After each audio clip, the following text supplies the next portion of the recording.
I call this meeting of the Davenport Community School District Board of Directors to order. First are our priorities. And Dan. Oh, I apologize. Director Gosa is on the phone. Director Gosa, can you hear us okay? Yes. Okay, thank you. All right, we'll start with the reading of our priorities, and I will ask for perhaps Director DeSalvo. Would you want to read those for us? Be happy to. The Davenport School Board establishes the following priorities to ensure the academic success of all students. Provide leadership and direction to improve the overall learning environment in our classrooms, schools, and district, including the health, safety, and security and happiness of students and staff. Direct and support actions, programs, and activities which reduce the impacts of poverty on our students, their families, and our community. Thank you very much. And Director Beck, would you please read our mission and vision statements? Sure. The mission statement: enhance each student's abilities by providing a quality education enriched by our diverse community. Vision statement: education that challenges conventional thinking, prepares all students to compete in a global society, and inspires our students, parents, staff, and community to answer the question, what if? Thank you very much, Superintendent Tate. We have a showcase. Showcase tonight is Truman Elementary. Principal Corey Williams is here. Thank you for being here.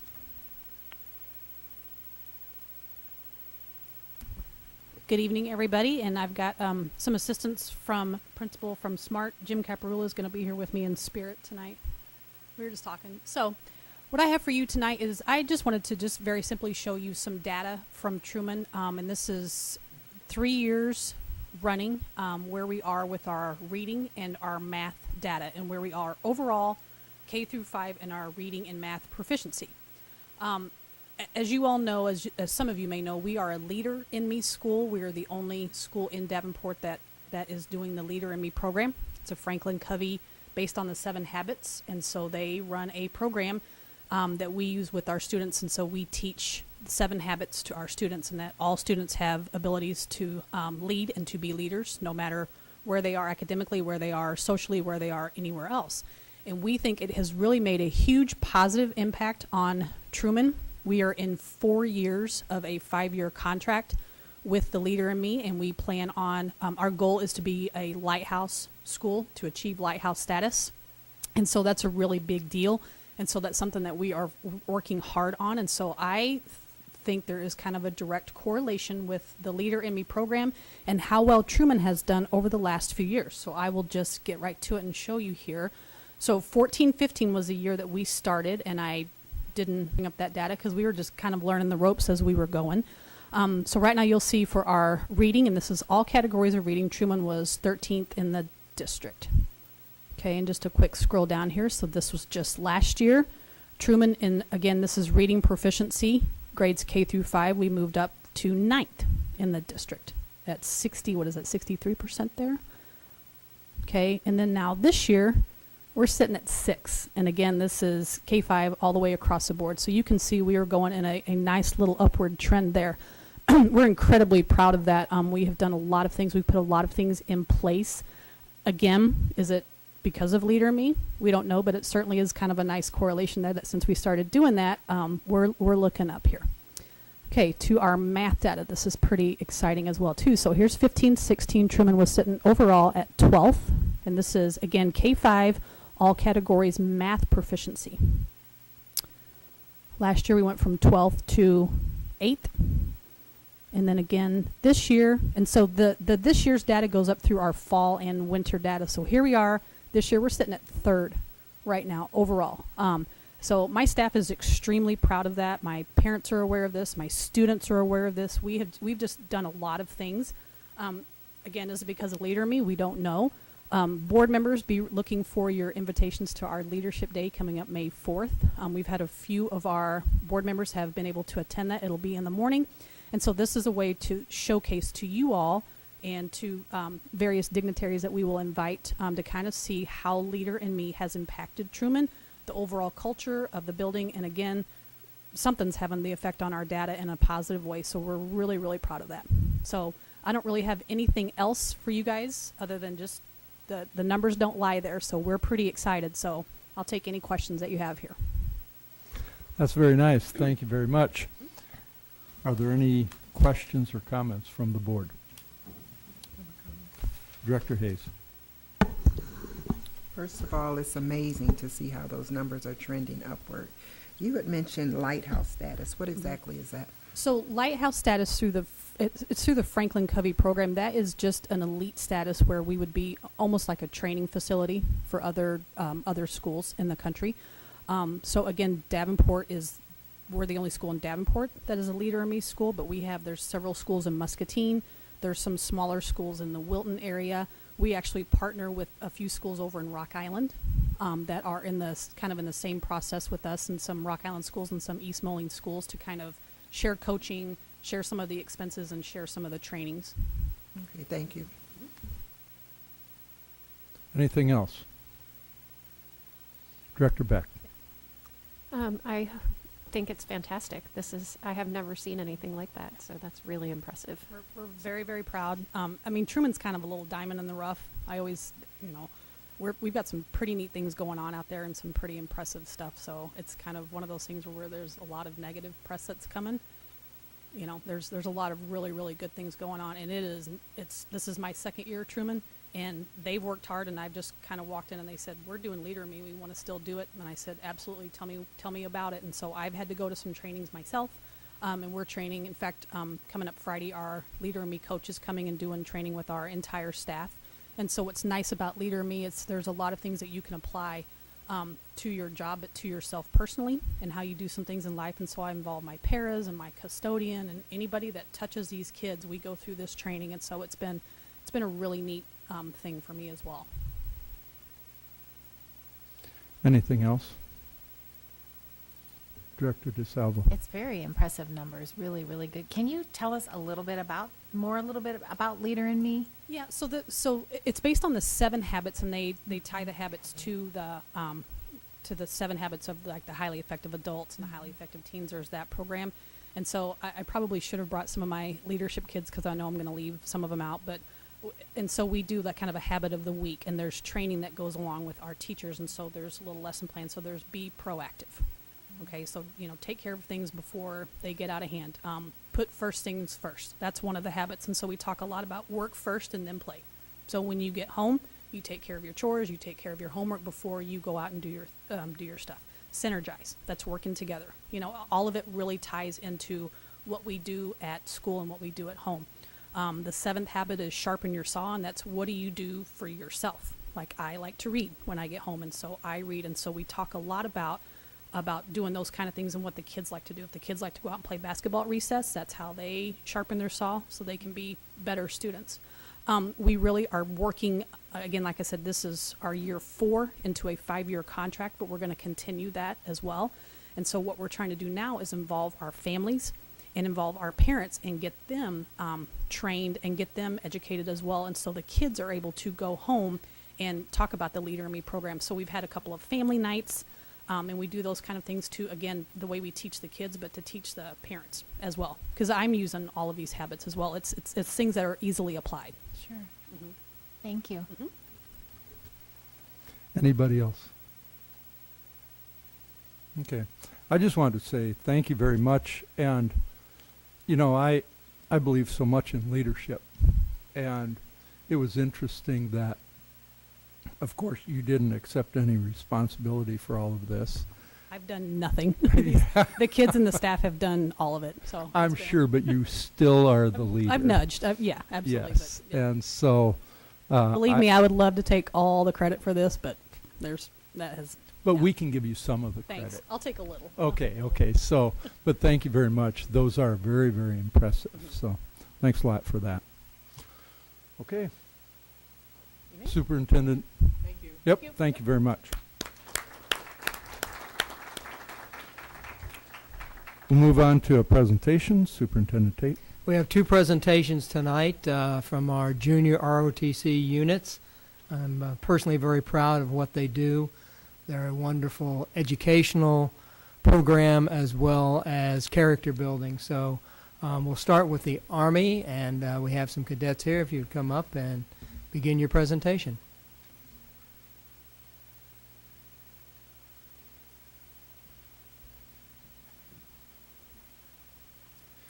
Good evening, and I apologize if you do not have a presentation with us today. My name is Samuel Reynolds. I'm currently 17 years old and a senior at Davenport Central High School. I'm the highest ranking cadet officer in our program as a cadet lieutenant colonel. I'm also the commander of the Army JROTC, Junior Reserve Officer Training Corps at Davenport Central High School, also known as Army JROTC. What I'd like to affirm first is that Army JROTC is one of the best leadership programs in the country and certainly the best at Davenport Central High School. We help students prepare for college by improving the abilities by studying, test taking, setting personal goals, and also helps them with their focus. Everything applied in real-world settings as well, like as on a job. I'd like to highlight that our program is entirely student-led from the get-go. From ideas to planning to execution and reflections are all done by students. They're not done by staff or teachers. Our two instructors teach our cadets and as well as facilitate our program. They do advise our leadership in the decision making and guide us to our unit decisions. But other than that, it's entirely student-led leadership abilities. Let's now hand it off to our battalion executive officer. Hello, I am Becca Van Vorn, the cadet major and executive officer and second in command of the Army JROTC battalion. This means that I am mainly in charge of our battalion staff officers, and collectively we are the ones who make the decisions for the battalion and what we do.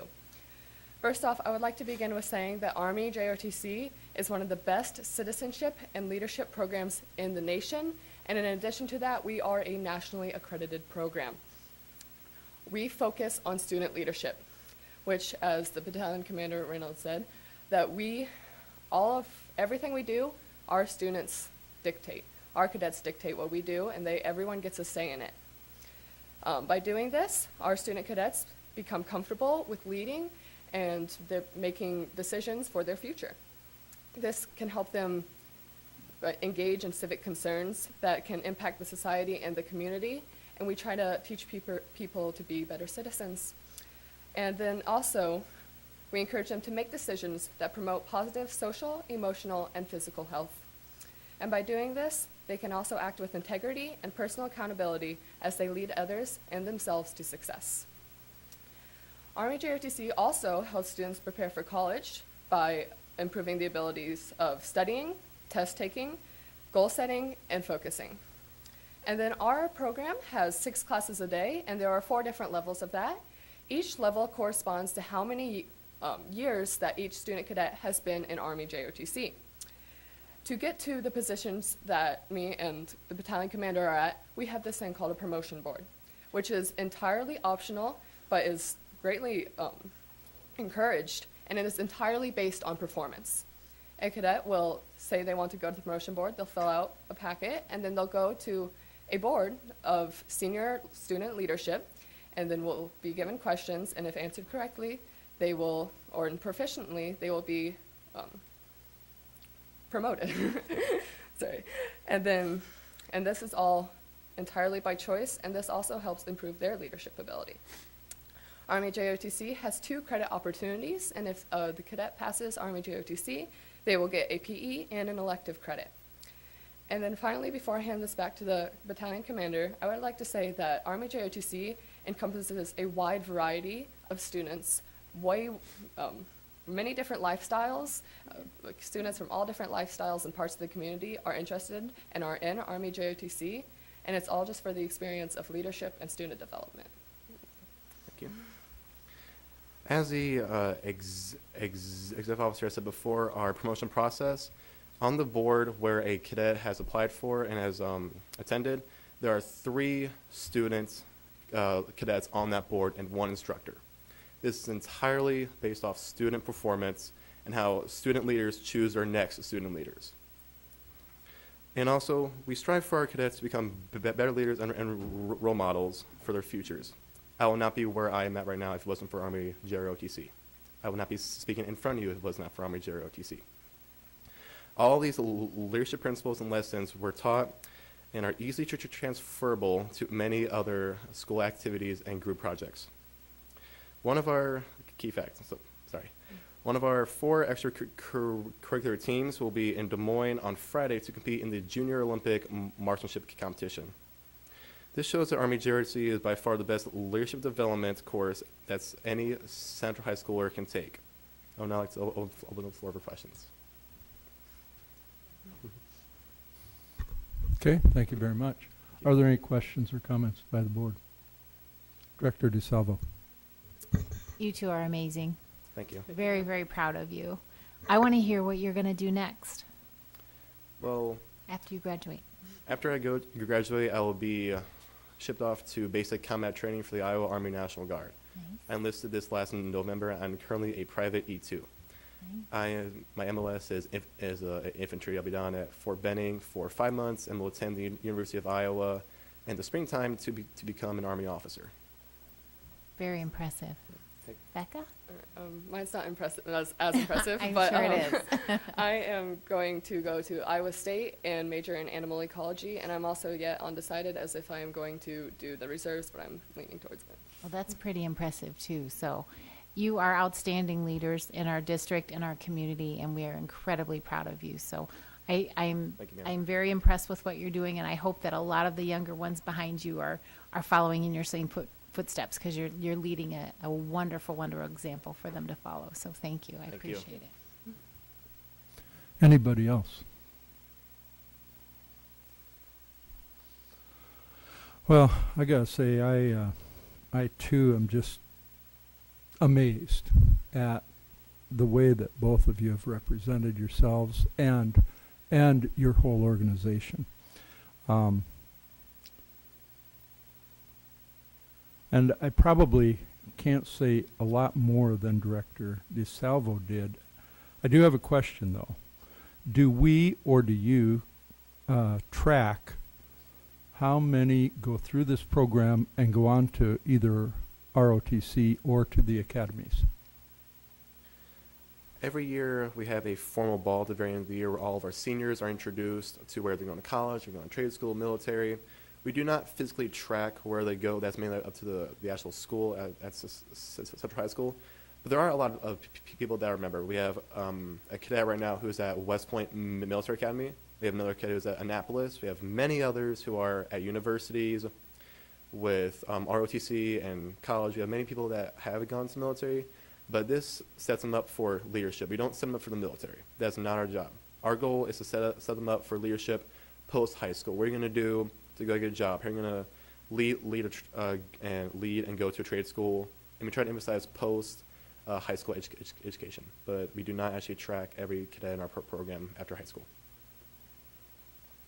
And earlier you said, one of you said that your programs are designed to promote leadership and student development, if I Yes, sir. properly quoted that. So you addressed leadership. Can you just talk a little bit about student development then? All right, I'll take this one since I was the one who said it. As I said, we have the 4 different levels of ROTC with the Army JROTC with the 6 classes a day, and each class has one has Sergeant Major as our instructor, and the other has Lieutenant Colonel Morales. And then with them, they each have different curriculum of which they teach, but it also we have a service learning project which all cadets do, which encourages them to learn about the community and help their community, and it also encourages them to make hopefully like better decisions like in their life. What I talked about earlier with leadership, both of us are in the marching band, and both of us were in leadership positions. I was the assistant drumline captain for the drumline, and she was captain of the color guard. All these leadership principles that we teach in ROTC easily transferred to captain of the sport or marching band or any club in our school, and also well outside of our school. Well, I certainly agree with it, and I think we all appreciate everything you're doing. We appreciate leadership. We all need leaders You do. out here. So thank you very much for what you're doing for us, for our community, and for our country. Thank you. Thank you, sir.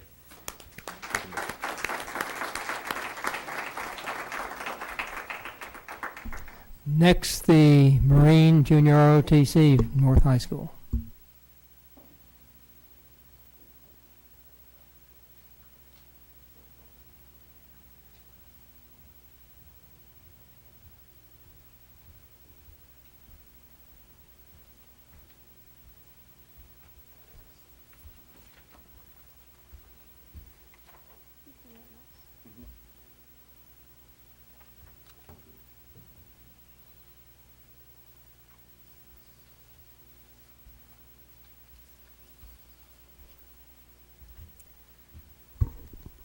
Gonna lower this down a little bit, I'm a little short. Good evening. I am Cadet Second Lieutenant Masikowski. And I am Cadet First Lieutenant Bougie. And today we are going to talk to you about our outstanding Marine Corps Junior Reserve Officer Training Corps program. Both Lieutenant Bougie and myself have been in ROTC for 4 years, and we have learned so much from it. Our ROTC program has taught us patriotism, how to be leaders in our community, how to respect authority, and many other valuable life lessons we would not have learned elsewhere. We are extremely thankful to be a part of this program, and we are confident that it will proceed to improve these cadets' lives for years to come.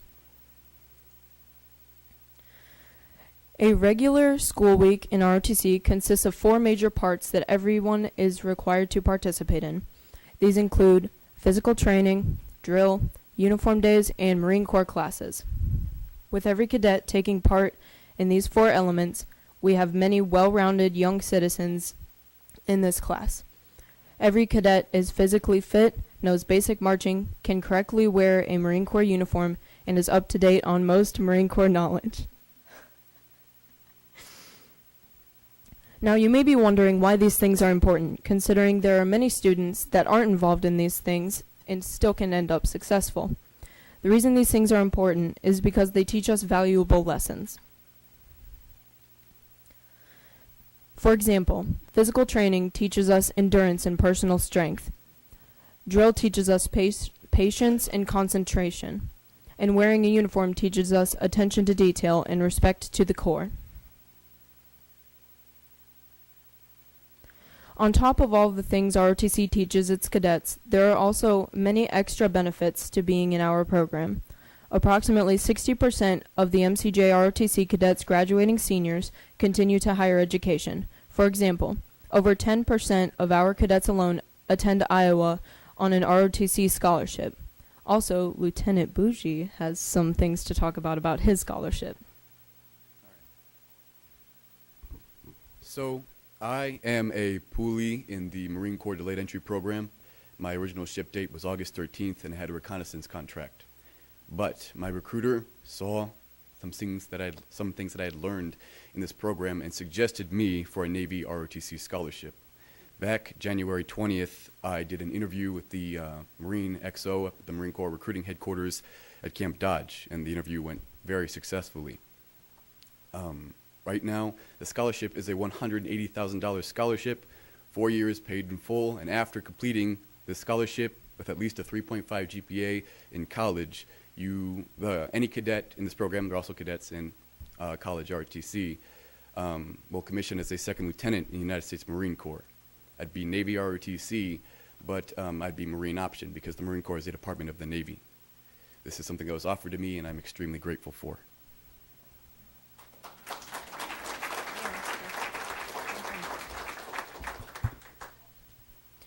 One of the most important things we are taught in our ROTC program is the Marine Corps values: honor, courage, and commitment. I'm sure you've heard all of those words before.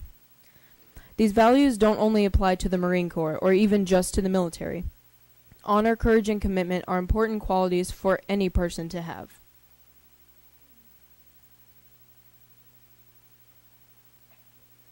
On top of all of the benefits of MCJ ROTC, we also have lots of things that our cadets volunteer to be a part of, whether it be for enjoyment or to serve our community.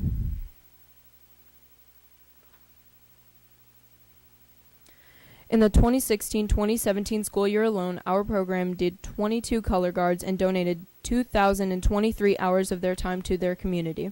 And we are on track to meet the same number this year, if not higher. Our program loves competition. As a matter of fact, this weekend they talked about the shooting teams going up to Des Moines this weekend, and we'll be doing that with them. We also have a Marine Raiders team. This is a physical fitness team. What we do is we compete in physical competition. We run a PFT, 3-mile run, push-ups, and pull-ups. And I think there's a tire flip for a football field back and forth. I myself am a part of this team, and there's 4 other cadets also on this team, all very physically fit and seniors, I assure you. Also, as you can see up on the board, we have armed IDR and unarmed IDR and new cadet IDR. This stands for Individual Drill Regulation, and this is essentially parade or military parade marching at a competing level. This is marching with extreme precision, exact steps, everything measured out. The commander and the cadets that he or she is commanding are all graded by active duty judges, and the winner is determined at the end of the competition. As you can see here, we have armed and unarmed exhibition drill teams. Armed is a rifle spinning drill team. If any of you have ever heard of the Marine Corps Southern Drill Platoon or any other of the Honor Guard drill teams that spin rifles, it is identical to that team. Unarmed exhibition is a stomp and clap team. If you've seen Metro or Stomp the Yard even, this is similar to that. It's that, but with military precision and practice. The Raiders, I just talked about this. You can see some photos over here and the tire that we have to flip. And this is just about physical competition. It's raw power. We have another Marine team up in Des Moines that we usually end up going against. The best team out of Marine JRTCs in our region, Region 3, where we are at right now, most of the Midwest, whoever's the best or considered the best highest score, right, will go out to San Diego and Camp Pendleton and compete right out there with actual Marines. Marksmanship. I was on this team for about 2 years, and that's how I earned this little badge right here. There's 3 levels, marksman, sharpshooter, and expert, just like there are in the actual military. Any cadet that has done their 4 years in this program and gone on to active duty service has shot in an expert level. For whatever reason, however, females in this program seem to always shoot better. And every time we've gone to a national competition, right, against teams all across the nation, it's always been females that get us there. Oops. I don't want to click it in case I change slide, but we have had plenty, actually, I think about 5 cadets get scholarships based on shooting out of this program alone. It is a great team. All right. Our ROTC program also does fundraising every year to pay for everything that we do. Everything that we do is from us in the Marine Corps. Every fundraiser that we do about 3 a year. So that pays for drill team competitions, as we're going to this weekend, Camp Dodge, as you can see on that photo up there, and the Marine Corps Ball. So Camp Dodge is where we go for spring break every year. We do leadership and teamwork courses, eat MREs, sleep in the barracks, and get a feel for what recruit life is like. Although Camp Dodge is a very fun and exciting thing for us, it's not nearly as important as the fundraising that we do for the Marine Corps Ball.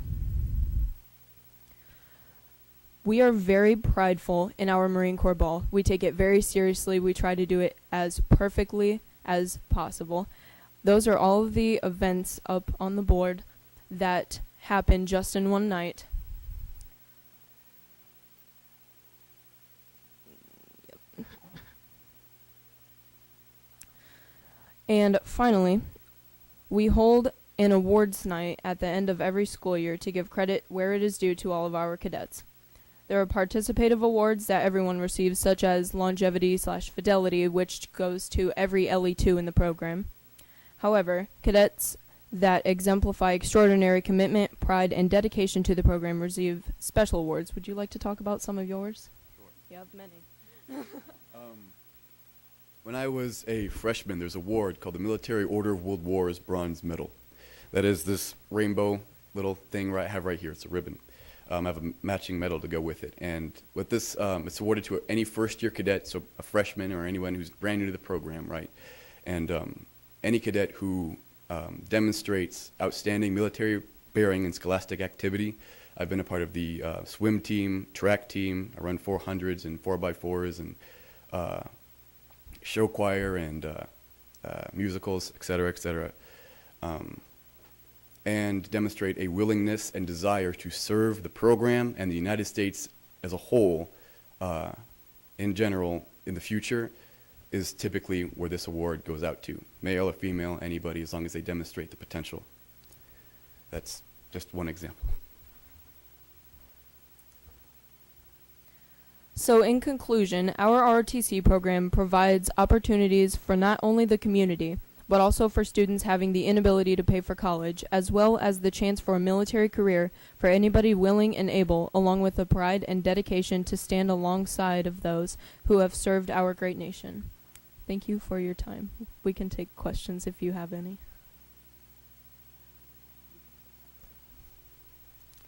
Any questions or comments from the board? Director DeSalvo.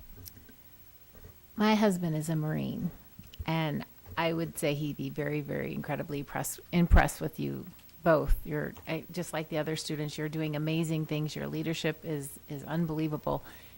Where are you both going to go next year? I mean, I was trying to understand.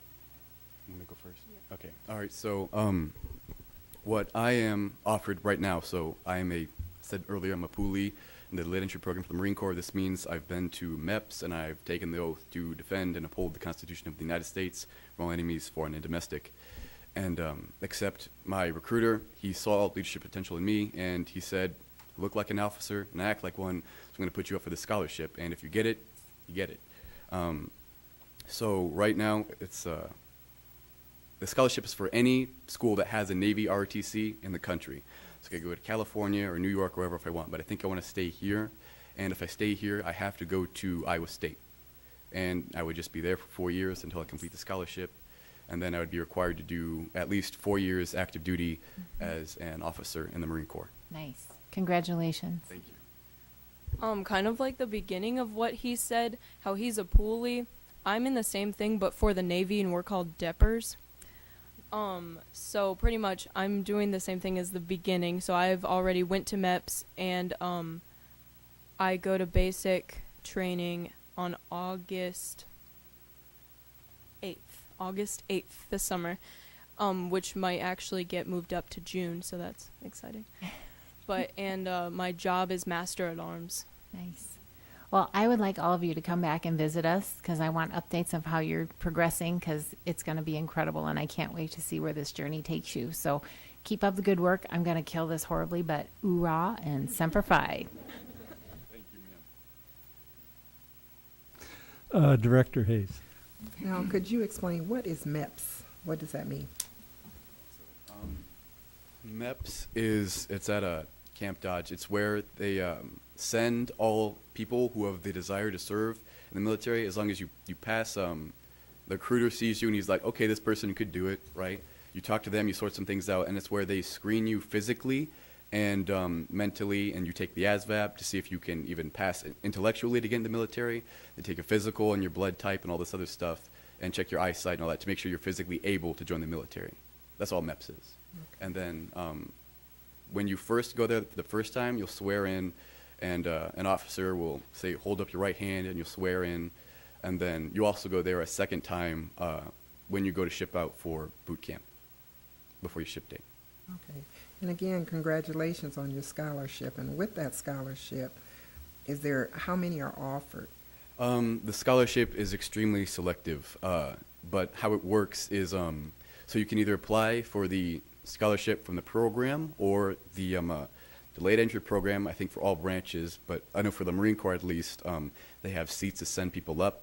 They have like 5 for African American, 5 for women, 5 for Hispanics, and 5 for other. I qualify as other. And those people only compete against their category. They don't compete against other categories. And so you get screened, they'll send you up, and since I did it through the Marine Corps, a delayed entry program, it's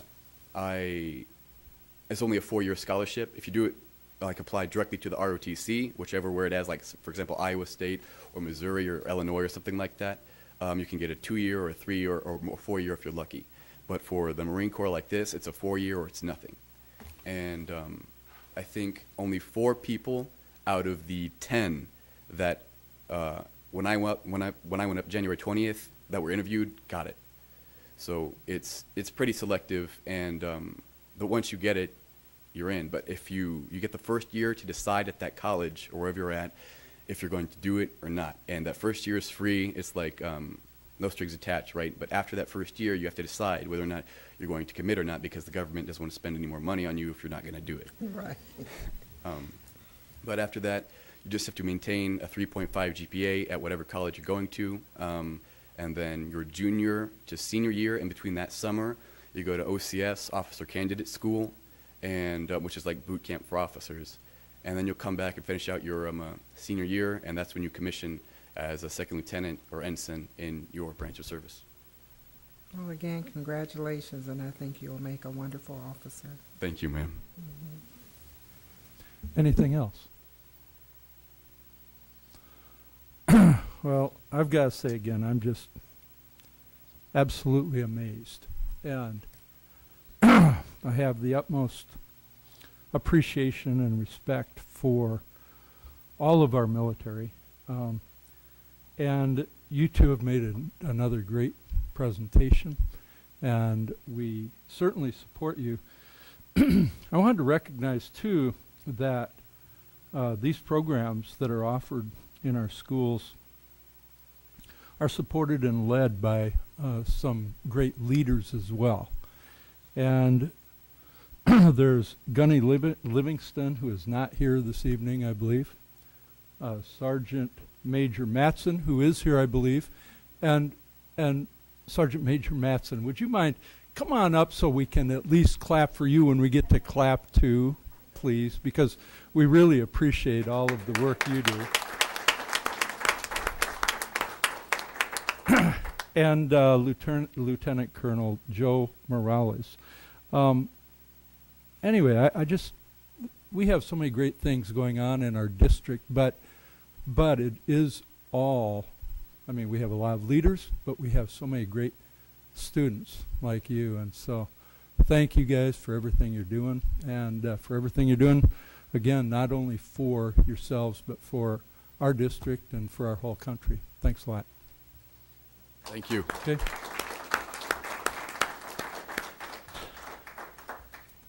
Okay, we'll move on to student board reports. Superintendent Tate. Madison, you're on. First of all, I would like to say, why do we always have the student board reports after the presentation? Because now I have to follow that. That was great. Okay, at West High School, well, we've entered the fourth quarter, home stretch.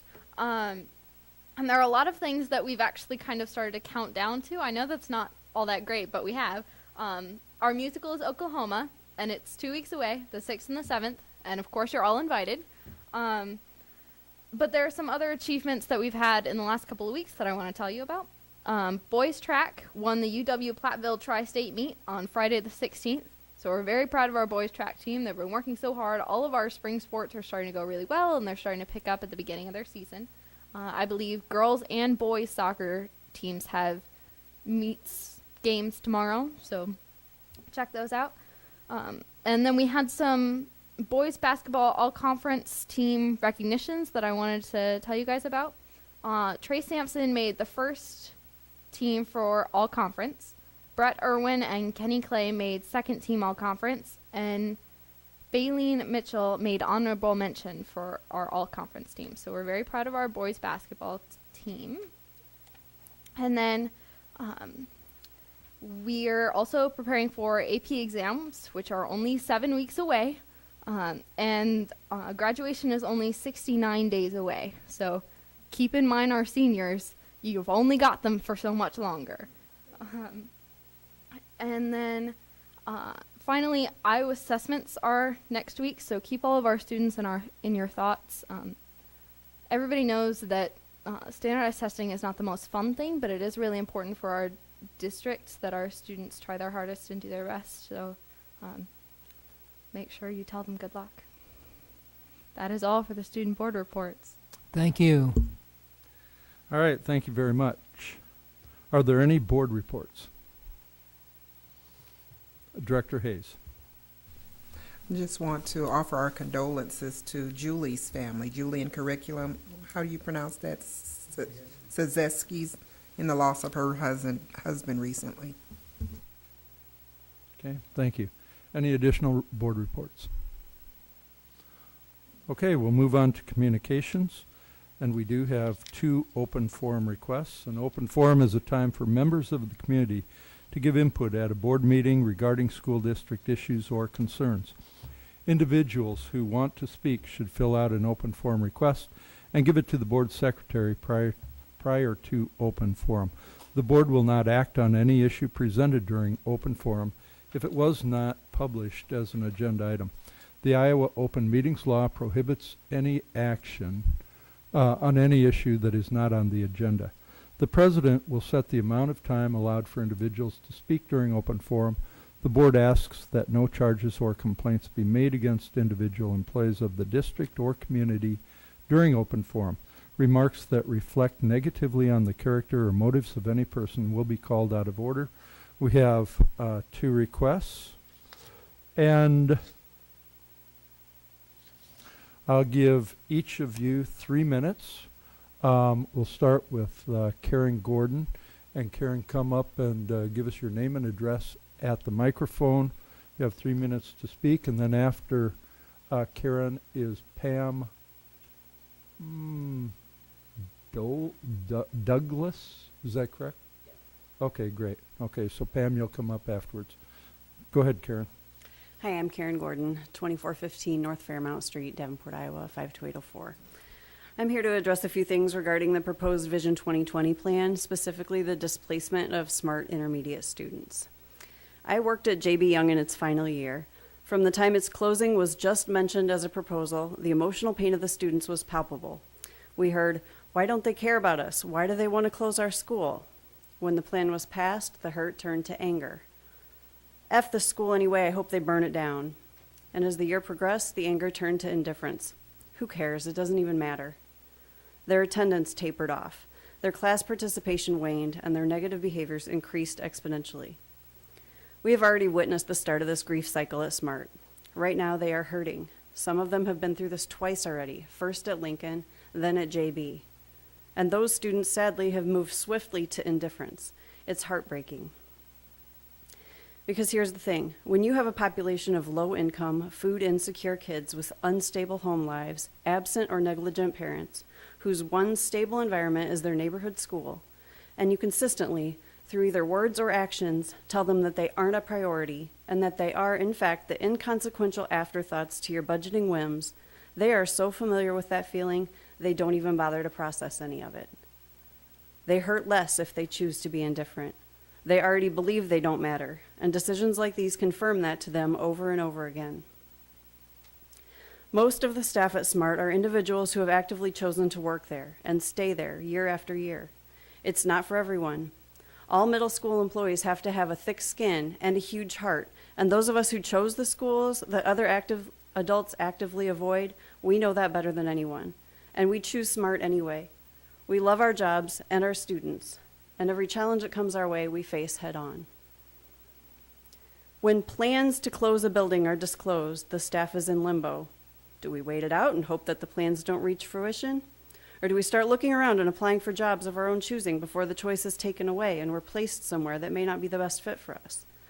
That's a crappy position to be in, making the choice between leaving behind 500 plus kids who know, trust, and rely on us, or planning for job security now rather than limbo in the future.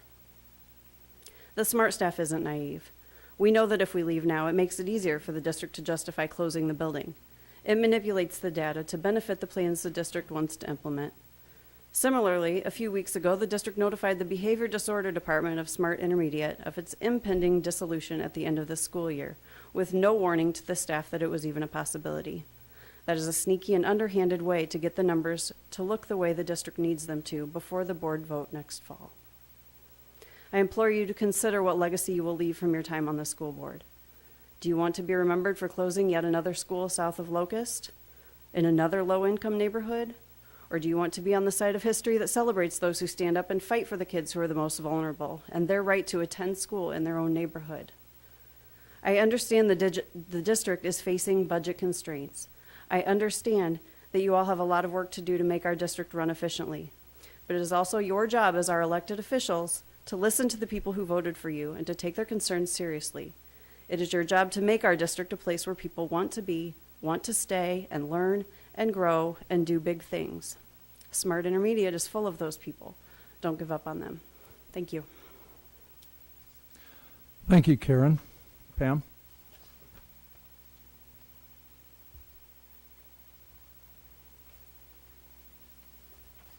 My name is Pam Douglas. I live at 1808 Winding Hill Road, Davenport, 52807. I'd like to thank you for allowing me to speak today. I've been a teacher at SMART for 24 years. I'm here today to express my concerns about aspects of Vision 2020. I understand that budget cuts must be made. However, why must they be made at the expense of students, families, and teachers? Your proposal to dismantle the current existence of SMART Intermediate does just that. SMART is more than a school, it's a family, and a very thriving family. As a Title I school, SMART enhances the life of its students and families with the opportunities it provides. Beyond having a supportive staff, SMART offers incredible programs such as our School Within a School program, AVID, Stepping Stones, Families Matter, a family involvement liaison, a student support liaison, a solutions coach, and a diversion coach. We also currently have an amazing and supportive BD program at SMART, which we just learned, like our school, is being dismantled for next year. This is a wonderful, successful program that has grown over the last 4 years.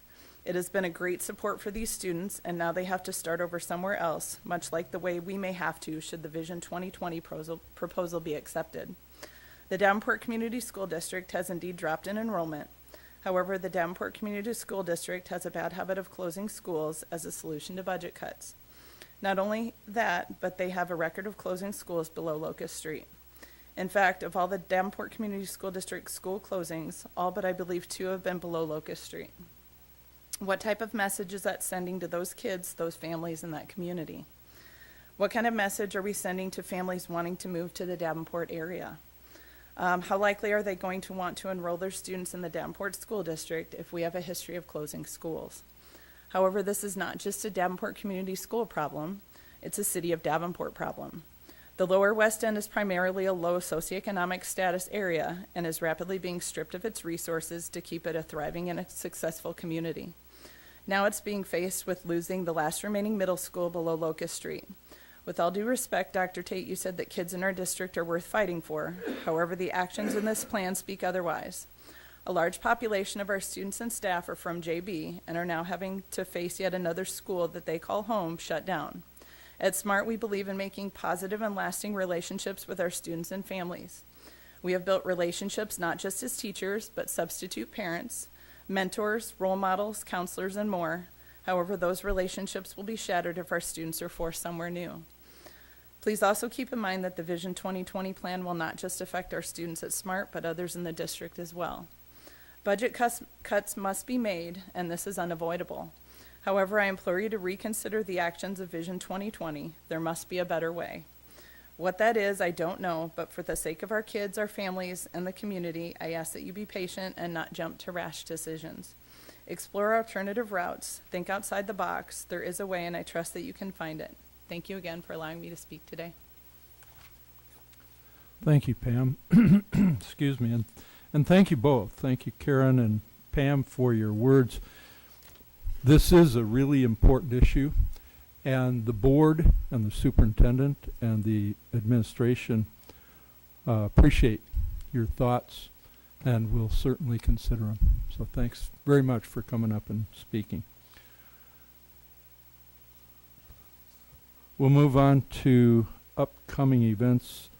Director Potts, do you have that available? Could you please read those for us? I was hoping. Thank you. March 27th, 5:30. The Local School Improvement Advisory Committee will be meeting in the boardroom. April 2nd, 5:30, Committee of the Whole meeting in the Jim Hester boardroom. April 4th at 4 o'clock, the Policy Committee will be meeting in the Executive Boardroom. April 5th at 5 o'clock, the Legislative Advocacy Committee will be meeting in the Executive Boardroom. April 9th at 6 o'clock is a regular school board meeting in the Jim Hester Boardroom. April 10th from 5 to 8, the 11th Annual Taste of Pro Start Mississippi Room at the Davenport River Center will take place. April 17th at 5:30, the Local School Improvement Advisory Committee will be meeting in the Jim Hester Boardroom. Thank you very much. We'll move on to staff reports. Superintendent Tate. Thank you, Mr. President. We have our Chief Financial Officer is going to make the presentation for the budget and the levy. We'll be asking you to vote on that the first business meeting in April so they can make our report to the Department of Education and the state by April 15th.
Good evening. I'm here to talk on several issues that are associated with the 2018-19 budget, and I have those listed there.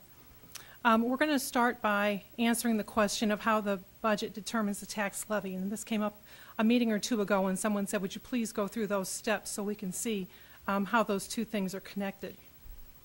So what I want to do is go through the components to the tax levy. There's a couple different components that when you add them together are going to tell you what your tax levy is going to be. The first one is you have a levy to fund your combined district cost, and that is your uniform levy and your additional levy, and I'll explain those in a minute. You've probably heard us talk about the cash reserve levy, and there are two components to that. You can have SBRC and you can have other, and again I'll explain those. We have the instructional support levy. Those first three are all general fund levy amounts. Then we have the management fund levy, and then we have the fiscal plant and equipment levy, and again, two parts to that, the voted and the regular. The uniform levy is a property tax that's levied equally against all the taxable property in the district, and it starts at $5.40 per $1,000 of taxable valuation. Then the additional levy is what comes after the state aid, and I think this diagram will help a little bit better. When you determine your combined district cost, this number up here, basically what that is you take all of the per pupil amounts that we get as a district, and you take all of our enrollment counts that we get as a district. It's our regular enrollment, it's our special ed enrollment, it's our ELL enrollment, all those different weighting enrollments. When you take those times each other, you come up with this combined district cost that we've got right here. So to find out what the levy is going to be, you start down here with your $5.40 for every $1,000 of taxable valuation. Then what you really do is you take your combined district cost times 87.5%, because what the state does is they fund this amount in here. They will fund the difference between where your uniform levy came and up to 87.5% of what that amount is. And then the additional levy, all that does is fill in the blank here and takes you up to your total of your combined district cost. I put this in here because this comes up from time to time when we talk about property poor districts and property rich districts. And Davenport is considered a property poor district. So what happens is when you take that uniform levy, your $5.40 times your taxable valuation, you come up with a smaller amount than if you were a property-rich district, in which you'd come up with a larger amount. This is based on everyone having the same combined district cost, but you can see here state aid is going to provide basically nothing for a property-rich district, and a property-poor district, the vast majority of what they get is going to be from state aid. In Davenport, for our percentage, we get about 30% from property tax, and the rest comes from state aid. So you can see that that probably fits pretty well with where we're at right now. The cash reserve levy is the second component that will determine your property tax rate, and there's two levies, and this is only in the general fund. We have the School Budget Review Committee cash levy, and then you have your regular. And your SBRC cash levy is dollars that you go to the taxpayers for that will fund those areas that the SBRC has given you for special ed deficits, for excessive cost with English language learners, for open enrollment students that we have to pay for but that weren't on our account. Those are all things that we go to the School Budget Review Committee for. And to date, we have gotten authority for all of those. And so then what we do is we turn around in our budget and levy the cash to fund those. The regular cash reserve levy is for the operation of the district. And if you think of it, it's like our savings account. We've got the cash sitting there. Neither one of these areas, well, the School Budget Review Committee will come with authority if approved, but the regular cash reserve levy does not. But we levy it so that we have money sitting in the bank. And a good reason for that is back, I think it was in 2010, the state said, you know what, school districts, we're not going to give you any more state aid this year. You're done. We were left with 6 months of operating expenses, and the state was not giving us any state aid. We had to go to that cash reserve levy to say, okay, this is how we're going to fund to fund the rest of our year. They did it the following year too. They didn't take it all away, but they said, you know what, we're going to cut it. You're not going to get as much as what we promised. We'll give you some of it. So it really is important to have that cash reserve levy because you don't know when those types of things are going to hit, and you're going to need that money, and you're going to have to rely on it. The instructional support levy, this is a levy that allows the district to spend 10% more than what their per pupil amount is. It's considered miscellaneous income, so we do get spending authority with it. I've got a little bit of the history there. It was originally intended that the state would fund up to 25% of the cost. It didn't take very long when they fell off the wagon there and are giving no contribution whatsoever. It is board approved, and we are at the full 10%, and our levy expires in 2022. It can be extended for 5 years by board approval with a public hearing.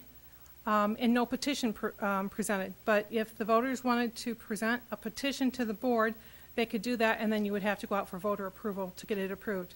But we have not, I think the very first year that we had it, we had to go to the public. It was intended to go to the public. It didn't end up going out for a vote. But every year after that, it's been board approved. The management levy, that is a property tax levy to fund certain costs in the district, and it's very specific. It's our property and casualty insurances, our early retirement benefits, judgments against the district, equipment breakdown insurance, and the point is it's this management levy, it's not rate limited, so you can levy as much as you want, but it is purpose limited. In other words, you can only levy the money for what the intended purpose is. And that is set by the school board action as part of the district budget. Fiscal plant and equipment levy is used for buildings, buses, equipment, technology. We've talked about it associated with the long-range plan. But we have two portions to it. One is board approved, and it's built into the budget, and it's 33 cents per $1,000 of taxable valuation. The other is voter approved. And currently, we are at 97 cents, and our levy expires June 30th of 2019. The maximum that we can levy is $1.34, and you can go out for 10 years. You can fund it by property tax or income surtax or combination of the two, and historically it's all been done by property tax. And the other important thing is that you can borrow against the property tax portion of the voter approved, but you can't borrow against the board approved part of the PEPA levy. So here's all those different components put together. The uniform levy, which is the $5.40, the additional levy, the 2 cash reserves, instructional support, management, and the 2 PEPAL levies. And this is for 18-19, the budget. And so we will be levying $68,626,630, or a tax levy rate of $15.45640. And that just gives you an idea of what the different components are as to how we determine the tax levy with the budget process. So the next thing I want to approach is the proposed budget for 2018-19. Each school district in Iowa is responsible for calculating its budget, and there's a school foundation formula that we use to calculate that. It's about 7 or 8 pages long. The foundation formula only applies to the general fund. It doesn't apply to any of the other funds. It sets a ceiling for each school district's total spending authority. And that's really important because it deals with the spending authority. So annually we have to calculate our spending authority, and then we have to provide them an itemized list of our revenues and expenditures and what funding method we're going to use to cover those. So a budget really contains 3 components. It's that calculation of the spending authority, and then it's how are you going to fund the spending authority, and then we have to provide an estimated list of the district's expenditures and revenues. And here's how you determine your spending authority. We just talked about the combined district cost and the instructional support levy. On top of that, then we add the preschool funds that we get from the state, our miscellaneous income, and then any unspent authority from the previous year. Those all total, that determines what our spending authority is, or what it is that we're authorizing. And again, the combined district cost, that is just, it lists all these different areas, but if you would look at it and break it down, there are so many different areas that we get per pupil dollars for. Not necessarily the full per pupil. For instance, for the preschool program, we get half of that. For some of our special education students, we get a weighted amount. So the combined district cost is all of those weightings times all of the enrollment counts for those different programs, and that's where you come up with $158 million. The instructional support levy, which we just talked about, that is all property tax funded. And it, for fiscal 19, will come to approximately $7.8 million. The statewide preschool program is all state aid funded, and that comes to about $2.9 million. And then the third component is our miscellaneous income.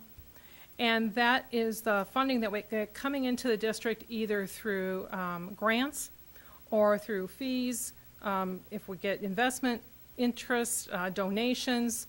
So we have to go through and we have to do the best that we can to estimate what is the amount of miscellaneous income we're going to get during the year.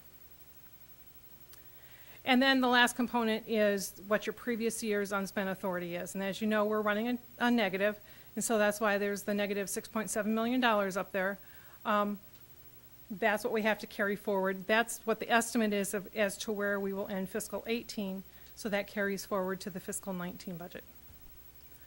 So all of those components put together is what comes up with what we know as our budget, which is $181,827,438 for fiscal year 19, and that is just the general fund. So then who pays for what? And this we kind of touched on too. The taxpayers pay for that first level of the uniform property tax levy. State aid kicks in, and then we go back to get 100% of the funding. It's called the additional levy, and that's the taxpayers again.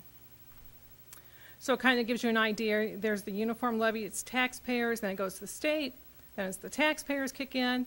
The miscellaneous incomes comes from various sources. That's our donations and our grants, and then the unspent balance is what we had left from the previous year. All told, those equal the $181 million figure. Then we have plus the districts can levy additional property taxes, which we talked about on the cash reserve levy. It's not figured in as part of that $181 million because it doesn't come with spending authority. So when we determine our budget, we're coming up with what we have spending authority for, but on top of that, we can levy these cash reserves. It just doesn't figure into that total dollar amount when you're looking for, you know, who pays for what and at what level. It's an add-on, if you will. So then we have to give them an estimation of our revenues and expenditures, and that detail was provided on the fiscal year 2019 budget year worksheet, which you got copies of. The revenues are determined by our aid and levy worksheet, and then what the estimation of our miscellaneous income is. And our expenditures is estimated based on history, additions, reductions, and then we have to estimate that by functional area, which is a state requirement. So to note of the 2018-19 budget, our supplemental state aid has been set at 1%. The district is going to receive an additional $5 per student in per pupil funding. We qualify for a budget adjustment, which means we qualify to have a guarantee that we will receive at least 1% additional funding over 2018. And then we are reducing our property tax levy to the $15.45 and some odd cents that I shared with you earlier. And as I put here, the reduction is made in anticipation of a PEPL renewal, and we'll talk about that. I put up here a comparison of budget and taxes from last year to this year so that you can get some idea of what the difference is between the 2 years and how some of the shifts take place and, you know, what has gone up, what has gone down. But we are lowering the levy by just a little bit over 38 cents for fiscal 19. The other items of note is a reminder that we have budget reductions built into the budget of approximately $9 million, and this is just a review of what Dr. Tate shared with you last meeting. Other items of note is our estimated general fund balance will go to $26,549,000, and that's an increase of $9.4 million. We estimated unspent authorized balance of $4.9 million, and I have an asterisk behind that because that is what the state calculates it at. We are calculating that we will have a positive balance by June 30th, 2019. And it's all a matter of when the state recognizes the spending authority they give us when we apply for it in December. Because we're going to the state, the School Budget Review Committee in October. We will not have that authority yet. And so they're saying that we cannot count that in our unspent balance. So that's why it's the $4.9 million. We'll get that authority in December, but because we're 2 months prior to that going, we have to report as to what the state says we're going to have. Other funds, just to go through them, our Student Activity Fund, we estimate at $1.1 million, and that is funded through fundraising and admissions. Our Management Fund, property taxes, we covered that. Our SAVE Fund, which is the statewide penny, we estimate $14.7 million in revenues. Or in our budget, we have $14.8 million in revenues coming in. In our PEPL, it's $6.4 million property tax. Our Debt Service Fund, that's from SAVE revenues, because what we do is we're paying off bonds that we used for some projects. And so we pay off the interest and principal through our Debt Service Fund, but money is put in there from the SAVE Fund. So that's why the SAVE revenues fund that. Our Food and Nutrition Fund is up to over $9 million, and that is all funded through the sales of meals. And then our other expense, or our other enterprise, which is our out-of-school time fund, is about $437,000, and that is funded through fees. And here is just a chart to show you of the different funds, the revenues, what the revenues are that go to those funds, and that what the uses are, what the expenditures that you have within those funds also. So on April 9th, we'll be coming back to you, and we're asking the board to approve the budget amendment for fiscal 27-18, which I'll get to in a minute, to approve the budget adjustment, which is the budget guarantee for this year, and that recommend the board approve the fiscal budget for 2018-19. And we are required to certify our budget to the state by April 15th of this year. The budget adjustment, the guarantee, as I had mentioned, it guarantees the 1% additional funding. And I thought this was an interesting statistic to put up here, is that we would have needed $107 more per pupil in order to not be in that budget guarantee. And we got 5.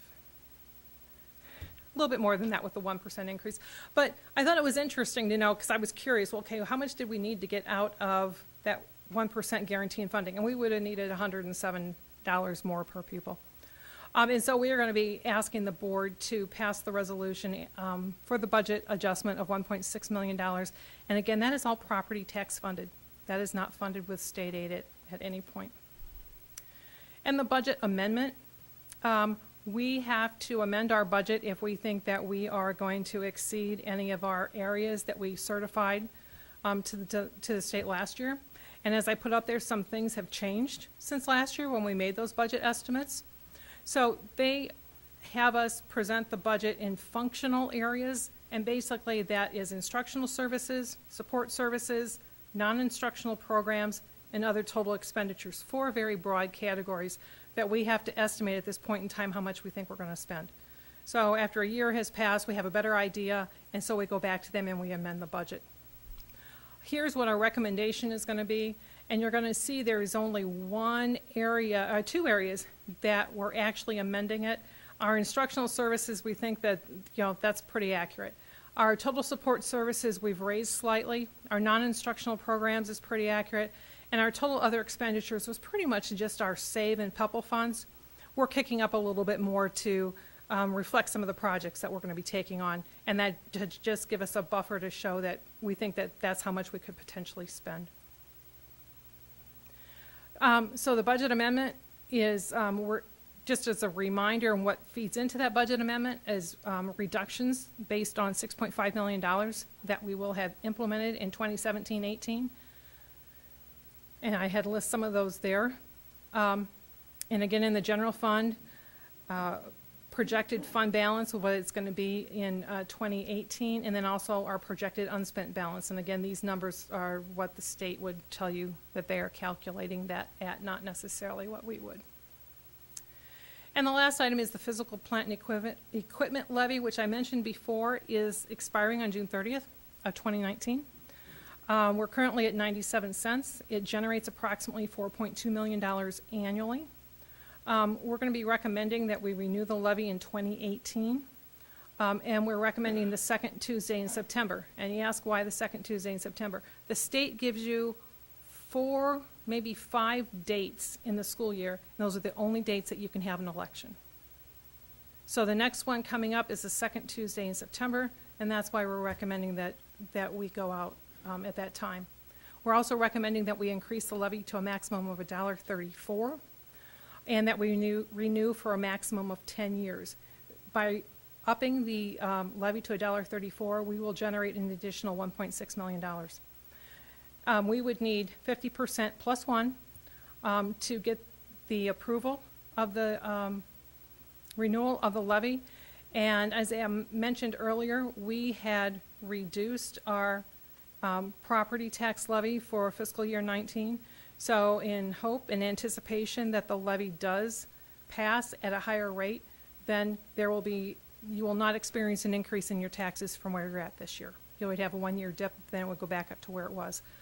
So we had the room in the budget to do that, and so that's why we lowered it for fiscal 19 in hopes that if we can get the PEPL levy approved, then we would have the room to be able to put it in there without an increase in taxes. And that's what I have.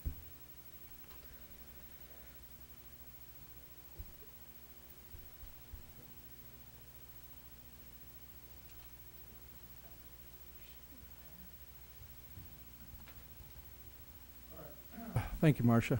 I want to be careful with this. This is intended to be a report, and we can all appreciate that this could probably turn into a several-hour discussion. But so I just ask the board to be respectful of everybody's time. Director Beck.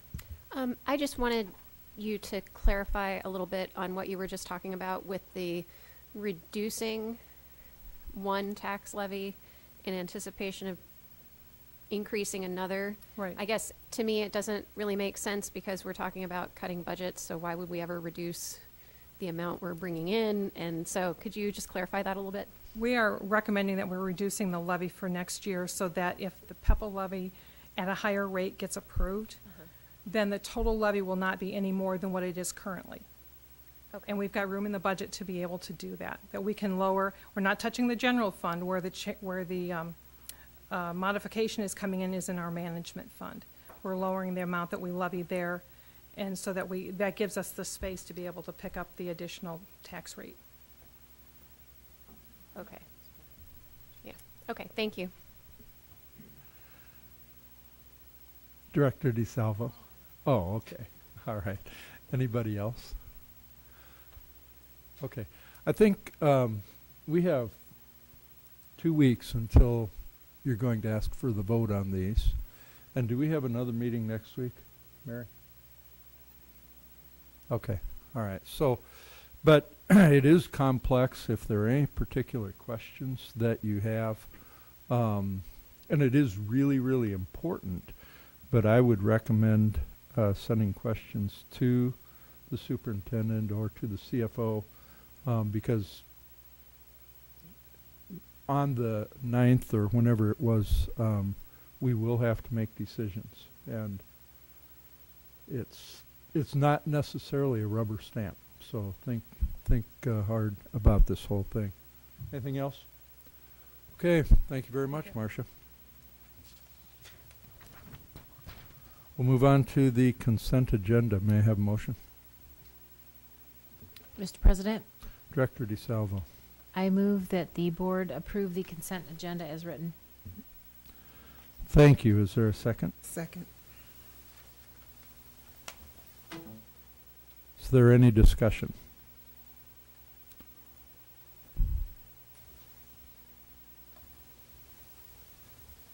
Seeing none, I'll call for the vote. Director DeSalvo. Yes. Director Hayes. Yes. Director Mayfield. Yes. Director Beck. Yes. Director Gosa. Yes. Director Potts. Yes. And my vote is yes. Motion carries. Thank you. May I have a motion regarding approval of bills? Mr. President? Was it Director Beck? I apologize. Director Beck. I move that the board accept the resolution recommended by the administration for adoption of the bills from the bill listing periods of March 8th, 2018 through March 21st, 2018. Resolved, all claims presented to the board having been duly certified as correct by the secretary, reviewed by the administration and board members, and they are hereby audited and allowed as just claims and warrants drawn on the treasury for the several amounts. Further resolved, the payment of claims and salaries be approved as presented for the periods of March 8th, 2018 through March 21st, 2018. Thank you. Is there a second? Second. Is there any discussion? Okay, we'll call for the vote. Director Beck. Yes. Director Hayes. Yes. Director Mayfield. Yes. Director DeSalvo. Yes. Director Gosa. Yes. Director Potts. Yes. My vote is yes. Motion carries. Thank you. Superintendent report. Thank you. I'd like to give a report on our appearance before the School Budget Review Committee on March 13th. Recollect that we appeared back in December of 2017 because of our negative unspent balance, and at that time we presented the 5-year budget reduction plan that the board approved.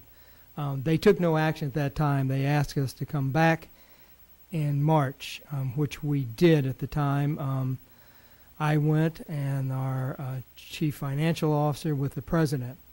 These appearances last 30 minutes or less, and we have about 5 minutes to make a presentation. Now, you also approved the presentation that the chief financial officer made, which was actually part of the Vision 2020, plus multiple pages of information about the board.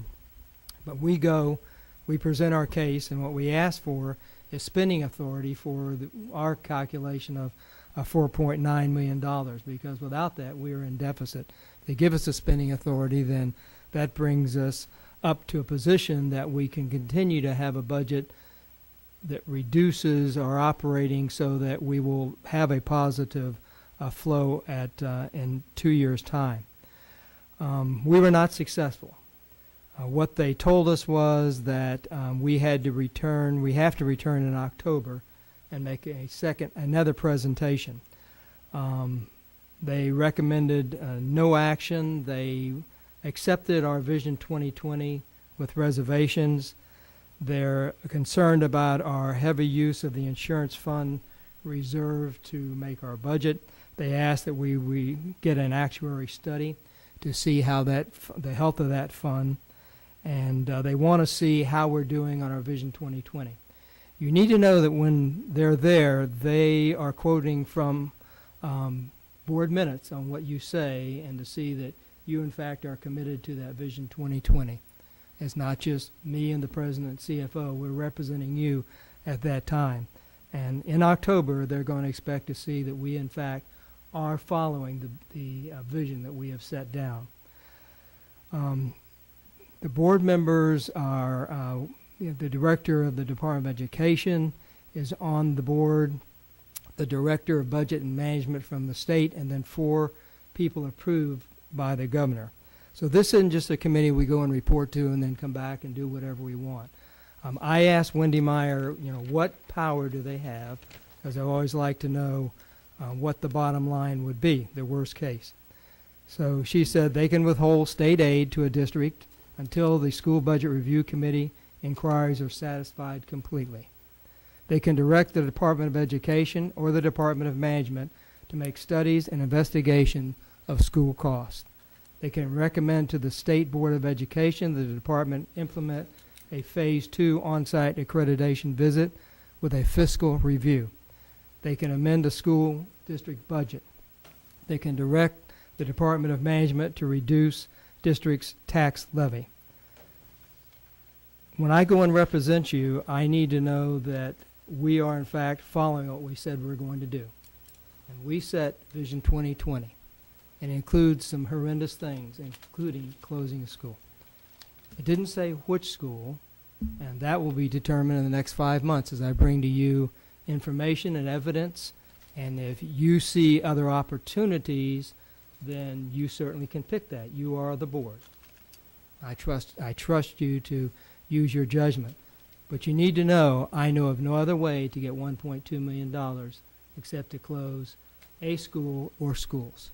If someone else comes up with it, then we can amend that Vision 2020 and give it to the School Budget Review Committee. But right now, that's the budget they have. And when I go back in October with a new chief financial officer and the president of the board, then we need to know that we are in fact on solid ground, because we can't take another refusal. Because if we do, those other things are going to kick in. I want to talk about a new proposed bell time model, because this is one of the things that you approved on Vision 2020. And you have copies of it. And tonight, as soon as we're finished here, we will send this out to all employees so they will see the new bell time model. We will also send it out to parents, and we'll put it on the website tomorrow so everybody can get a view of it. But what happens is we hired a consultant and we said, we want to save money. You give us models of bell times that will do that. And they gave us 2. One was horrendous to the point that I could not accept it, and the other was the one that I put in front of you now, and the one that I'm going to ask you to approve in a month's time. But I'd like for Mr. Maloney to come forward, talk a little about how do you find savings by adjusting bell times. Starting 3 years ago, we looked at our transportation operation, which was about 120 buses in there. Some by contract, there's got to be 10% of the buses have to be spares for activities and breakdowns and field trips and things like that, in addition to the scheduled routes. And we said, can't we route more efficiently? The routing is done via GIS software. Each bus has a GIS chip in it. It's tracked during its route every day. The software analyzes efficiencies and stops and all of these kinds of things. Of course, you have to have some staff expertise in the software that we don't possess, and we hire a consultant who does this kind of work for lots of districts around the nation. We were able, the last 2 years, to cut about 10 routes out of the bus system. We had to put 2 back, we found out, because it didn't quite work. So we've cut a net 8 routes, 8 buses out, and reduced them from the fleet over the past several years. What we asked the consultant to do was, what if we set bell times with the goal of reducing transportation costs. That would be the first criteria. There are other criteria about how long students wait for a stop, at a stop, how long they can be on the bus, and there are some actual state rules on how long routes can be and so forth. So we have to also include those criteria. But when we ask the question, if we made operating efficiency the heaviest weighted criteria, by changing bell times, how many routes could you cut? The first model would cut 10 additional routes. And that model would have some schools dismissing as late as 4:05 or 4:15 for really late, and kids wouldn't get home on the bus till an hour after that. And that's the one that we thought really was not workable. So the one that you see as proposed would cut an additional 5 routes. These routes cost about $65,000 each. Of course, because there are some overheads involved, we don't get $650,000 for cutting 10 routes. We get a little bit less than that. But we're saying that the 5 routes that could be cut by changing the bell times would save approximately an additional $300,000, perhaps a little more than that. So for those of you that may not have it in front of you, essentially what we're doing is having elementary schools start later instead of 7:35. They'll generally start at 8 o'clock. With children's villages, there'll be no change. Keystone Academy will start 50 minutes later at 8:50. The Catholic schools will start at 8:50 rather than 8 o'clock and 8:05. And the high schools, which now start at 8:10, will start at 8:35, and intermediate schools, which now start at 8:45, will start at 9:10. One of the criteria I set was that elementary schools would not start before 8 o'clock. They are just going to school too early. This year we changed times for one of our schools, and their attendance just really went out of the roof in the most positive direction. So elementary schools will get out at 2:50. The high schools will be getting out at 3:25, and the intermediate schools will get out at 4 o'clock. So it's a little bit later for the high school and intermediate schools, but we need to do this in order to save the $300,000. So we will publicize this widely. I'll bring it back to you at the second business meeting in April for approval. Questions? Director DeSalvo. Considering Vision 2020 with the changes to our intermediate schools, was that considered in this plan? Going to 7 and 8? I'm not, intermediate? I mean, The the grade Vision alignment, 2020 yes. considered this, yeah. Okay. So that is inclusive in this? Yes, oh, Okay. absolutely. And your other, with the proposal that we have in, I'm sorry, may I go to, with the proposal, just a proposal that you presented to us, with Smart Intermediate no longer existing, that is included in this savings? No, because that wouldn't happen until the year after. Wouldn't know until it voted? Right. Okay. Thank you. Director Beck.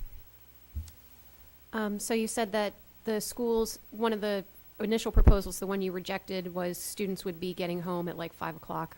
I noticed, so here we have intermediate schools getting out at a little bit after 4. Is that correct? Yes, and the proposal I rejected had them getting out about 4:30. Okay, so in this case, like what's the maximum amount of time that a student would be spending on a bus compared to what it is now on these? The state maximum for intermediate secondary schools, I believe, is 75 minutes and 60 minutes for primary. Sorry. Does this change our sort of average? Does it No, our lengthen them? average is currently about 35 minutes, and this does not change our average ride time, our average wait time. Okay. Anybody else? Director Hayes. And looking at the elementary, I'm very happy to see the change with that because, you know, for them being out early in the morning when it's dark and cold, you know, I never was settled with that, but 8 o'clock, I'm okay with that. But I kind of question for intermediate with extracurricular activities. That would put them home at dark at night in the wintertime. What would it look like if it's maybe the high schoolers are out later than the intermediate? Or would that work? Would that still constitute any savings? Are you suggesting just switch them? Yes. We could check on that. What we are trying to preserve is everything just slipping over right now. The high schools would say the same thing. In fact, Right. they have more extracurricular activities and sports plus work, because they gave us problems last time when we changed this. So it might have the same savings. We'd have to check. We have to realize you can't mess with this much. It's either going to buy it or you're not, and we need the savings.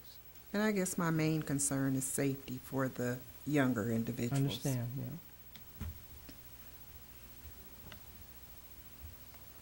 Anybody else? Director Beck. Sorry, one more question. So with currently now, say an elementary school student gets out at 2:25 and they have stepping stones until 5:30. Would we? I know Stepping Stones is an enterprise funded entity, but would their costs go down if we shift to later times? I assume they wouldn't go later than 5:30 still, correct? And so would we be able to take advantage of that and offer more services to other schools or in the summer through Stepping Stones? Does that make sense? I understand the question, but I don't know the answer. Okay. I don't either. Yep. Okay. Director Potts. With respect to the intermediates and their after-school activities, games, we play a number of schools not in the district now, Bettendorf, PD, North Scott, who traditionally have had even earlier dismissal times than we did, and oft times, 3:30, 20 after 3, their team has shown up. And we put them in the gym because we didn't dismiss until 3:35. The game didn't start before. I'm assuming we're going to have to engage in some sort of conversations with the other intermediates, because I don't have to babysit them for all 45 minutes, and the crowd shows up and they sneak in without paying.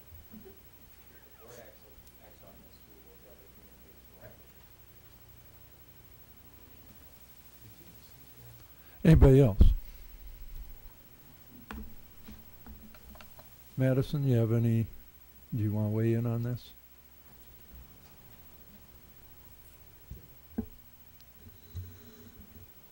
It's been a long time since I was an elementary kid, but I hated waking up that early, so I think having the elementary kids later is a good idea. Having everybody later is a good idea. Who wants to wake up that early in the morning? I have to wake up at 6 every morning, and I hate it. So I would say good call, moving everybody back, even if it means that we'll be getting out later, or it might kind of mean that some activities mean that you have to stay later at night. I have done multiple sports, swimming especially. I remember having practice every night until 5:30, even when we got out at 3 o'clock, and that you didn't end up at home until 6, and then you had to eat, and then you had to you did all your homework until 1 a.m. and then you got up the next morning at 5:30 to go to morning practice. I remember that. But if we could shift everything forward, then anything that would happen in the morning before school is also shifted forward. So I feel like this busing plan is a good idea if it really does yield the savings. So it, of course, is going to need more investigation. It's something that we have to keep our eyes open to, keep looking at different options with it. How flexible can it be? But I think it is something we really need to explore. Okay, thank you. Anybody else? I just have one question. the Catholic schools last time, this was a big deal. Do you anticipate any particular issues, or have you already been having discussions with them? I have not. I avoid doing that until I present it to the board and make it public, but I'll do that first thing in the morning. Okay, thank you very much. Anybody else? All right, thank you for, I believe that was the whole superintendent report, unless you have more. No, that was it. Thank you. Okay, thank you. Move on to items requiring action. First is a public hearing. May I have a motion on the approval of plans and specifications for the Secure Access Project 2018? Mr. President, Director DeSalvo.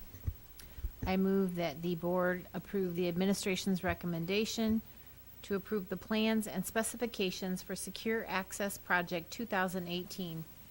Thank you. Is there a second? Second.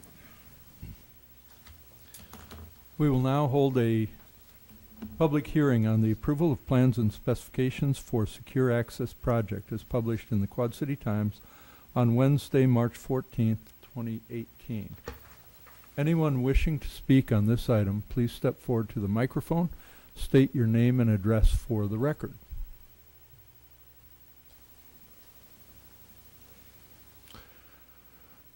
Seeing and hearing none, I now declare the public hearing closed. Is there any additional discussion on this matter? Okay, I'll call for the vote. Director DeSalvo. Yes. Director Hayes. Yes. Director Mayfield. Yes. Director Beck. Yes. Director Gosa. Yes. Director Potts. Yes. And my vote is yes. Motion carries. Thank you. May I have a motion regarding approval of a contract with CCRTL? Mr. President, Director Hayes. I recommend the board approves administration's recommendation to approve the contract in the amount of $73,000 for training and workshops for 2018-19 school year from CCRTL, Center for Culturally Responsive Teaching and Learning. Thank you. Is there a second? Second.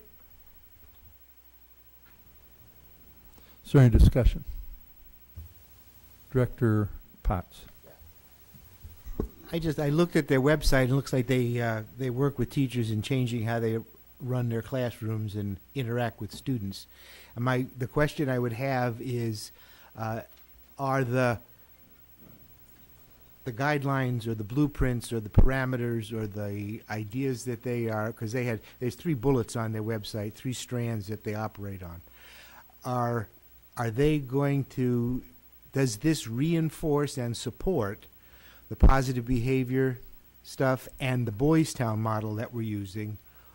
Is it in concert with that, or is it separate and distinct from that? Great question. Yes, these strategies are more of instructional management strategies, but they absolutely reinforce the tenets of PBIS and the direct teaching that is within Boys Town. I can give more. Director Beck. Can I ask, is this as opposed to some other group? Like, is this a recognized training that nationally or within the state or something like that is recognized as doing good work and being effective? Yes. So on January 12th, I invited everyone to the kickoff date for with Sharpen Holly, Dr. Sharpen Holly, who gave all of our teachers the first part of what are the tenets of being culturally responsive in the classroom. So this would be the follow-up work to that. And this is the actual strategies and skills that if you talk to teachers, I think that they were hungry for or thirsty for after leaving that session. So the contract in front of you is for training the teacher leaders, and then some direct follow-up to that training on January 12th. Mm-hmm. Director Hayes. I don't have a question, but it is a comment. And I actually attended that training on one of those days, and I think that it really put a lot of emphasis on relevancy, and just kind of put you in places where sometimes it was a bit uncomfortable, but you were aware. Anybody else? All right, thank you. We'll call for the vote. Director Hayes. Yes. Director Beck. Yes. Director Mayfield. Yes. Director DeSalvo. Yes. Director Gosa. Yes. Director Potts. Yes. My vote is yes. Motion carries. Thank you. May I have motion regarding approval of contract with Baker Group. Mr. President, Director Hayes. I move that the board accept administration's recommendation to approve the contract with Baker Group for retro commissioning Central High School in the amount of $75,000. Thank you. Is there a second? Second. Is there any discussion? Mr. President, Director Gosa. so I had a question on this. Is this to us approve someone to come in and consult with what we need to do to be energy efficient? Is that what this is? Mr. Maloney's coming up to the microphone. No, these are engineers would come into the building, examine all of the equipment, examine the schedule of operations, sequence of operations that were in the original engineering documents, compare that to the actual sequence of operations of all the equipment that's currently underway, look at all the building automation system controls, and make changes that would improve the energy efficiency. During the course of this kind of work in the building, they actually are physically inspecting every fan, every motor, every pump, and making certain that it operates as it was intended to operate, making recommendations for changes where that's appropriate, and also noting any maintenance or repair items outstanding that's affecting the operation of the equipment. Having completed that work, then they have a basis of knowledge that they can make recommendations about.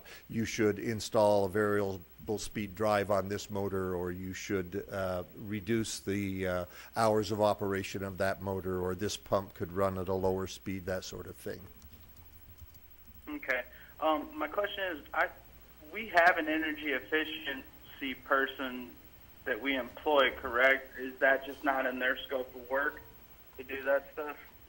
No, and she is not a professional engineer, but she is the energy management specialist. She does all of the building automation control scheduling, the sequences of all the equipment operation, and she's the person that people call when it's too hot or it's too cold in my space.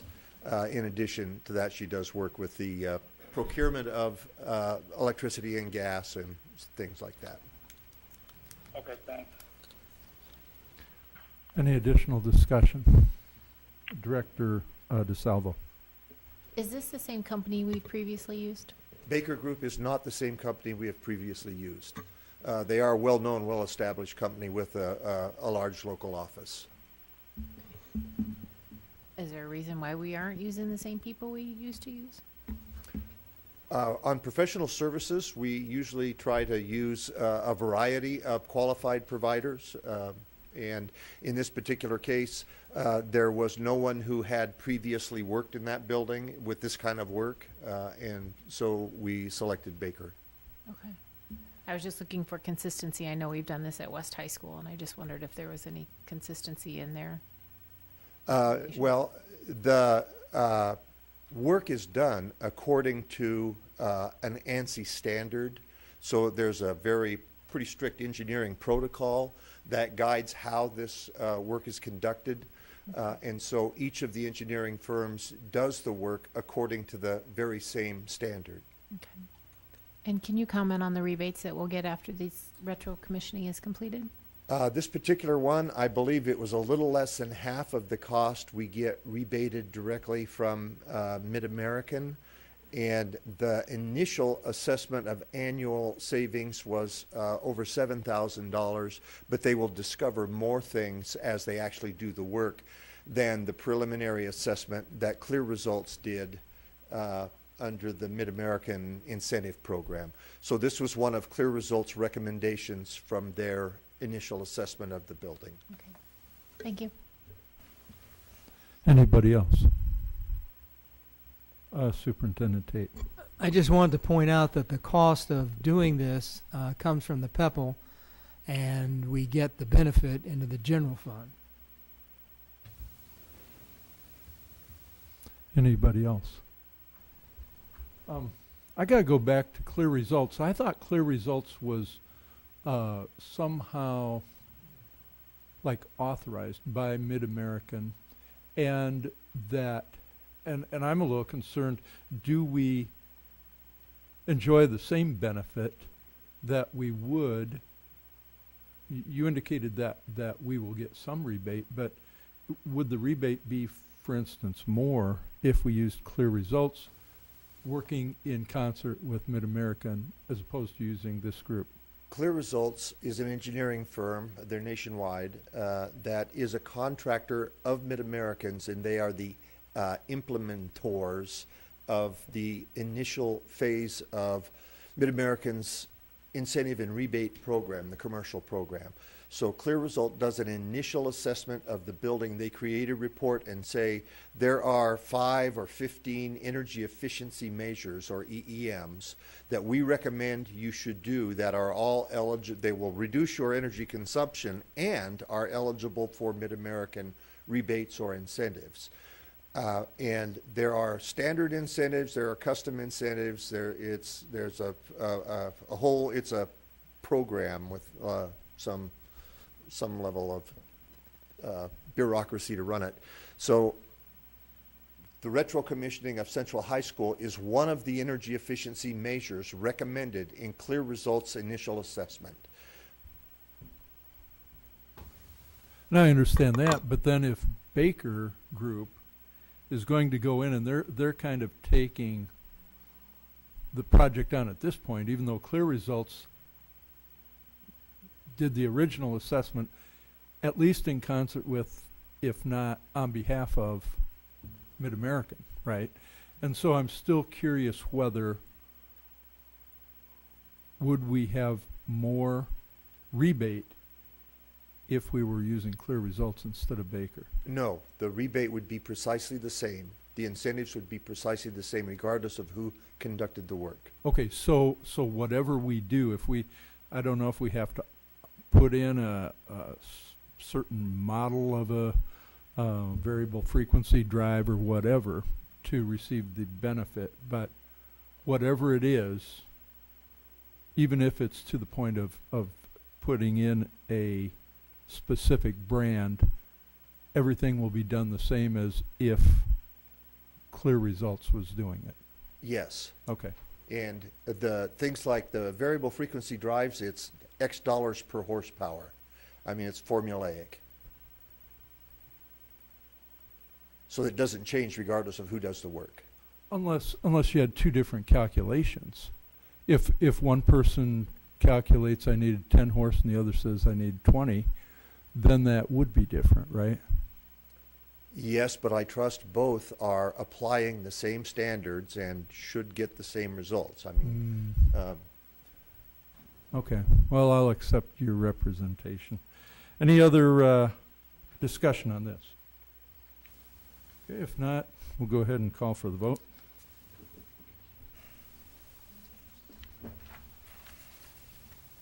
Director Hayes. No. Director Beck.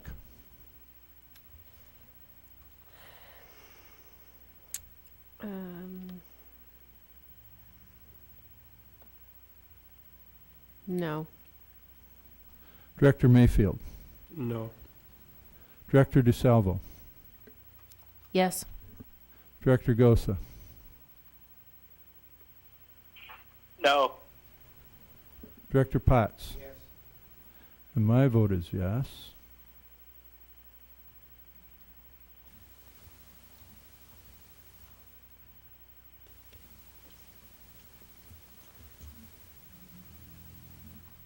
Motion fails. Move on to, may I have a motion regarding approval of bid for Network Rewire Phase 1 project? Mr. President, Director Beck.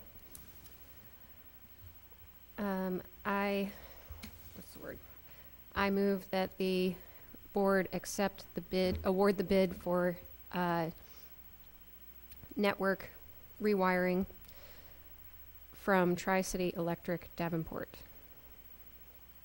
Thank you. Is there a second? Second. Is there any discussion?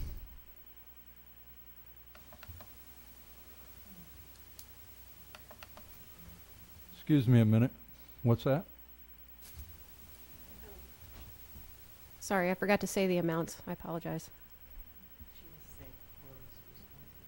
Oh, okay. I apologize. Go ahead and state the whole motion, please, Director Beck. I apologize for that.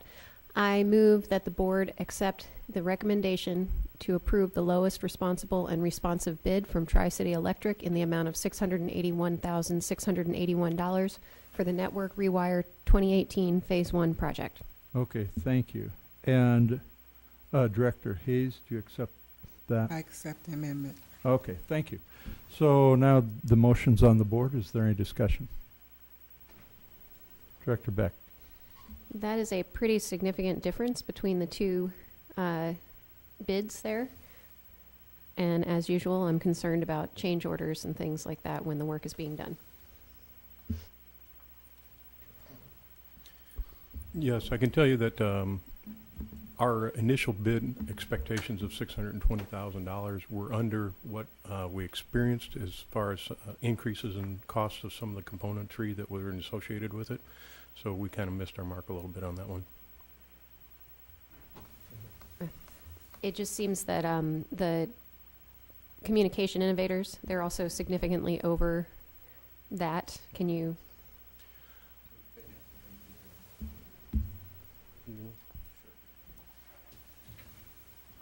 They have to bring people out from Des Moines for this, so that means they have to pay overnights, per diems, et cetera, et cetera, et cetera. They don't have enough staff in town to do all that work for us over the short length of time that we have to get this done. Director DeSalvo. And does this cover all facilities in our district? No, ma'am. This covers Central, Kemper Hall, Walcott, and Williams. And that's because, I'm sorry. And that's because we hadn't previously done those schools, is that correct? Correct. Okay. It's a multi-phase project. Right. Okay. Thank you. Anybody else? Okay, we'll call for the vote. Director Beck. Yes. Director Hayes. Yes. Director Mayfield. Yes. Excuse me? Yes. Okay, thank you. Director DeSalvo. Yes. Director Gosa. Yes. Director Potts. And my vote is yes. Motion carries. Thank you. May I have a motion regarding an approval of the bid for Brady track and field improvements? Mr. President, Director Beck. I move that the board approve the award of bid of the Brady Street Stadium Track and Field Improvements Project, including Alternative 1 to the lowest responsive bidder, Valley Construction, in the amount of $2,172,000.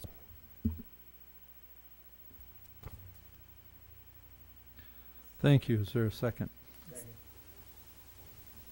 Is there any discussion? Director DeSalvo. So I see that we had in our budget 2.5 million for this, and it looks like this is coming in substantially lower, or a little bit lower. And But the 2.5 million is the project as a whole, so including design fees, other things we have to do around the stadium, and leave some contingency. So it's in a little under budget, but it's probably about right where we want it. Because if you remember, we had the contract for the designer, which was, I think, 175,000. So you add that in, we're at 2.4, and then there'll be some other miscellaneous costs. So I think we're right on track with the budget. Okay. And one more question. And it looks like this is in phases? Because I'm looking at the capital budget, we have $1 million and then 1.5 million the next year, or has that changed? Yes, just over, because it'll carry over the fiscal year. When fiscal year changes June 30th, it'll move into the next fiscal year. So Okay, that's what you're seeing. It'll start just a part of it this season. Well, it will all be done this summer, but it will happen in fiscal year 18, or 17, 18, and 18, 19. Okay, so would be fully completed. Yes, it'll be for- complete this August. Okay. Thank you. Any additional discussion? All right, we'll call for the vote. Director Beck, Yes. Director Potts. Yes. Director Mayfield, Yes. Director DeSalvo, Yes. Director Gosa, Yes. Director Hayes, Yes. and my vote is yes. Motion carries.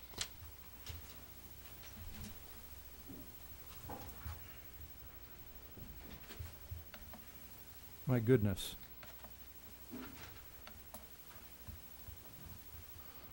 We have no discussion items. So we'll move on to administrative reports. None. And we have 2 board requests. First is from Director DeSalvo, today's date, information request. I'd like a reconciliation of the central project as facilitated by Larison and Associates. What was budgeted reconciled to what was spent. This is an information request, underlined. And the reason is for future capital budget considerations. Is there a second? Second. And the director would like that information ASAP. Second is an information request from Director Beck, today's date. Given the comments made this evening by concerned staff at Smart Intermediate, I ask that we be given information about why and how the BD program at Smart was terminated effective in the 2018-19 school year. And why are you requesting this information? The staff have valid concerns regarding the transparency of district planning and operation, while the looks like choice to eliminate the BD program may have been made some time ago. The process left the staff at Smart surprised. Additionally, the timing along with the release of the Vision 2020 plan leads to questions from the public. Is there a second? Second.